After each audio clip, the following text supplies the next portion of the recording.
Oh yeah, public broadcasting. Well, public broadcasting is an interesting case. In a lot of countries, public broadcasting I mean, how free public broadcasting is. Public broadcasting is not subject, as much at least, to business and to corporate and advertiser pressures. However, of course, it's subject to state pressures. How free and independent public broadcasting is depends typically on how free the state is. Now, like in a free society, public broadcasting will be free. For many years, the BBC was very independent. With Thatcher, another anti-democratic reactionary, the BBC has become much more constrained because the British government is also imposing harsh constraints on freedom of expression under Thatcher, another mislabeled conservative. But turning to the United States, public broadcasting is very weak as compared with virtually any other country, any other democratic country. You know, you look at the industrial democratic societies, they all have public broadcasting. Some of them have only public broadcasting. For example, in Israel, there's only a state TV. In England, until recently, there was only state TV, and now there's another channel, two other channels. I think in Canada, till recently, there was only CBC. There may be another one now, I've forgotten. But it's common. I mean, those are major channels, and that's true of most countries. And how free they are depends on how free the country is.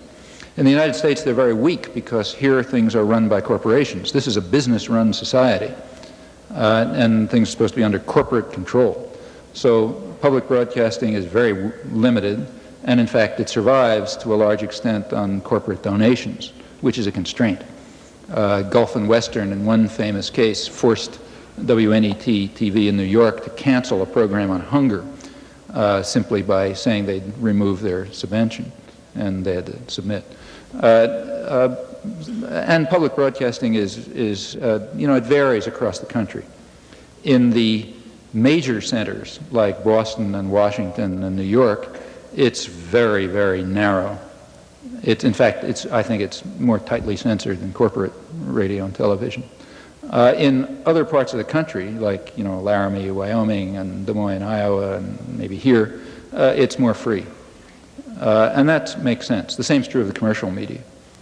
Because in the ideological centers, it's much more important to control what people think. What they think out in the sticks doesn't matter so much because there isn't much they can do about it. And as a result, it's more open. I mean, I can see that myself. If I go to Laramie, I get interviewed on public television, but that's virtually inconceivable in Boston.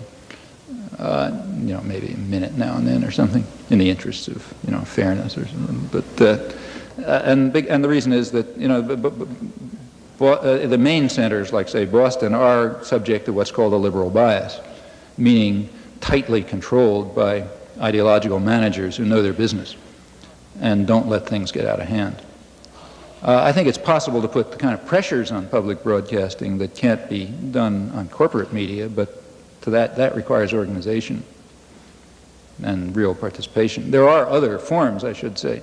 Some of the most interesting and important things are listener-supported radio. Now that's usually a small-scale operation, you know, fly-by-night operation, but they're very important.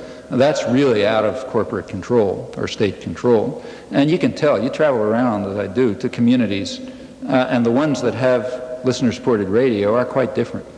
There's just an independent culture that can sustain itself there with people participating and, you know, involvement of the community. I mean, it's just much more democratic, and you can see the results. But that's, you know, very limited resources, because resources lie essentially in the business community.